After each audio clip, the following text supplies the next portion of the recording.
خليكي هانم في نفسك. بكيزة هانم. ازاي تبقي هانم؟ لبسك مش مهم ان هو يكون لبس سينيه او لبس غالي. المهم في لبسك انك تكوني بسيطة، وان يكون لبسك متناسق مع بعضه، وان يكون لبسك لايق على جسمك.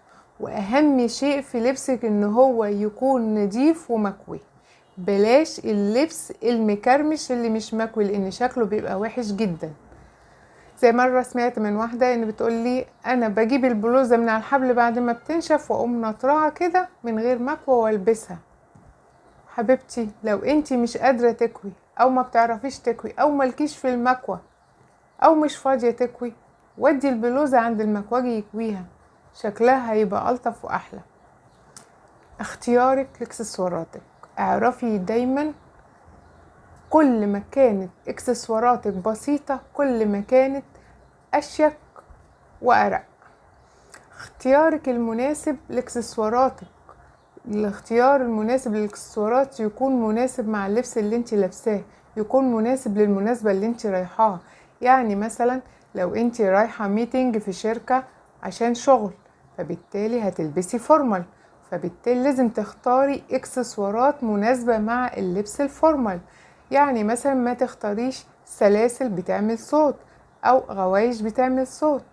اختيارك للحذاء اللي انت هتلبسيه لازم يكون مناسب لللبس اللي انت لابساه والمناسبة اللي انت رايحاها. يعني مثلا زي ما قلنا انت لو رايحة ميتنج عمل، فبالتالي هتبقي لابسة فورمال، فبالتالي هتلبسي حذاء فورمال مش هتلبسي كوتشي. واهم شيء في اختيارك للحذاء انه يكون نظيف ومتلمع. بلاش الالوان الكتير اللي ملهاش اي علاقة ببعضها. اختاروا ألوان تكون متناسقة مع بعضها، ألوان مريحة للعين.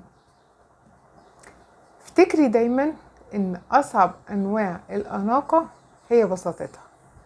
بلاش ان انتي اما تيجي تشرحي الموضوع بإيدك وحركي إيدك كتير، لأن حركة إيدك الكتير دي مش لطيفة.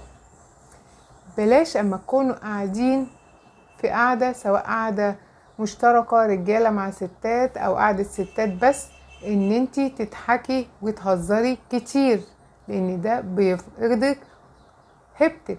بلاش تخلي ضحكتك صوتها عالي وهزارك بصوت عالي، علشان ده بيخلي الناس تتجرأ عليكي وتهزر وتضحك معاكي بطريقة ممكن مش لطيفة. بلاش ان انتي تهزري وتضربي كف على كف مع اللي قدامك زي المعلمين، لان ده شكلك بيبقى مش لطيف نهائي. خلي فيه حدود في الهزار مع الاخرين عشان ما تفقديش هيبتك ومحدش يتجرأ عليكي. بلاش تضحكي بصوت عالي زي الرجالة، خلي صوت ضحكتك واطي علشان ما تفقديش انوثتك وعلشان ما تفقديش احترام الاخرين ليكي. خليكي بكيزة هانم كده في نفسك.